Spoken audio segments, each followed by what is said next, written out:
So, what happens when you get a whole team of tiny AIs together? And I mean, what happens when you ask them to solve one of the biggest, most debated questions in modern economics? Well, that's exactly what we're going to break down today in this really fascinating experiment. Welcome to what's being called the Collaboration Cafe. It's not just a cool name, it's an experimental space built around one crucial idea. It's not just about what an AI thinks, it's about how a team of them thinks together. And as you're about to see, leadership changes absolutely everything. You know, the big idea behind this whole project is to see if a group of smaller, more focused AIs can actually tackle complex problems better than one single giant AI. They've done creative stuff before, like storyboarding a children's book, but this time they were given some seriously tough, real-world questions. So what exactly is the Collaboration Cafe? Well, just picture a virtual roundtable. That's pretty much it.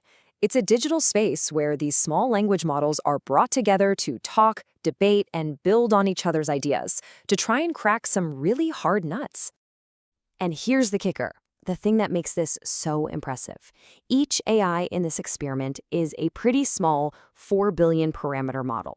Now, to give you some perspective, that is a tiny fraction of the size of the giant models we hear about every day. So keep that number in your head because it makes the sophistication of their answers truly remarkable. Okay, so the core of the experiment, the secret sauce, really, it all comes down to one single variable, the AI leader. Each of these discussions was guided by an AI that was programmed to act like one of four very distinct leadership personas.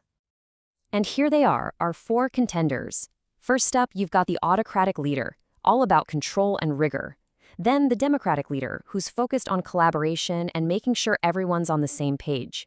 After that, the laissez-faire leader, a totally hands-off approach. And finally, the transformational leader, who tries to inspire a bigger, more holistic view. So, how'd they do? All right, here's the acid test. How do these different leadership styles handle the exact same notoriously tricky question, do lower taxes drive economic growth? Let's dive in and see how each team handled it, starting with the autocratic leader. Wow, the autocratic leader came in hot, with immediate top-down control. No messing around, no small talk. Right from the very first sentence, the tone was set for a super rigorous, no-nonsense analysis. Yeah, this leadership style forced an incredibly structured path. The team had to define every single term with absolute precision, identify all the potential variables, and they ended up building a complex economic model just to stress test their ideas. It was all about structure, logic, and control. And their final answer?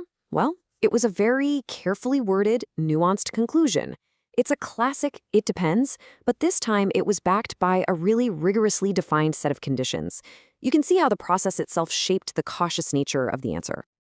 And now for a complete 180, the Democratic leader immediately opened the floor, inviting everybody to brainstorm and take a collaborative approach. The focus here wasn't on a directive from the top, but on a shared journey to the answer. Under this style, the process became the main event. I mean, the team spent most of its energy just debating the best way to answer the question. They focused heavily on data quality, on avoiding bias, before they even touched the actual analysis. And this is brilliant because it perfectly captures their unique conclusion. For the Democratic team, the correct answer wasn't a statement about taxes at all. It was the methodology itself. The most defensible answer, they decided, was the process. Next up, the laissez-faire leader, who pretty much just said, "You've got this," and then stepped back completely. This approach put total trust in the team to organize itself and find its own way forward. And man, what a path it was. With no one guiding them, the team went deep. They explored competing economic theories, they brought in behavioral economics, they even creatively proposed using a super sophisticated agent-based model, which is kind of like a complex computer simulation to predict how individuals and businesses might actually behave. Their conclusion ended up sounding a lot like the autocratic groups, but with one massive difference. They argue that the answer's validity rested entirely on running that advanced simulation they had designed. The proof, for them, was in the model. And finally, the transformational leader. This one acted more like a coach or an inspirer. The goal wasn't just to answer the question, but to find a deeper, more connected understanding of the entire system. And this approach led to by far the most comprehensive discussion. They were analyzing impacts over decades, even looking at political risks like regulatory capture, where special interests can end up influencing the regulators. Instead of a narrow answer, they were aiming for a complete systems-level map of the problem. So, their conclusion was the most nuanced of all. They emphasized that the implementation and the context of tax cuts are everything. It's not about if they work, it's about how they're made to work. Okay, so we've got 4 different conversations and 4 subtly different answers. What does this all tell us about AI leadership? Let's put the results side by side and see what we've learned. This scorecard just sums it up perfectly. The autocratic style, it delivered amazing rigor, but not much creativity. The laissez-faire style sparked the most creative solutions. Democratic leadership, well, that gave us an incredibly rigorous process. But it looks like the transformational style really hit the sweet spot, balancing rigor and creativity to produce the most nuanced conclusion of all. But look, this is way more than just a cool experiment. It's actually a potential blueprint for a whole new way of working with AI. So why does all this matter for you and me?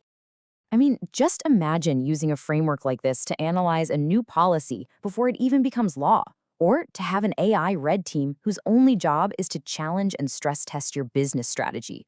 You could use it in science to come up with new theories, or even in creative fields to brainstorm new ideas. The applications are just huge. And all of this brings us to the final, really critical question. This whole experiment proves that leadership is an incredibly powerful lever for shaping what an AI team can do. So as we build these collaborative systems for the future, we have to decide what kind of leaders are we going to build into them and why.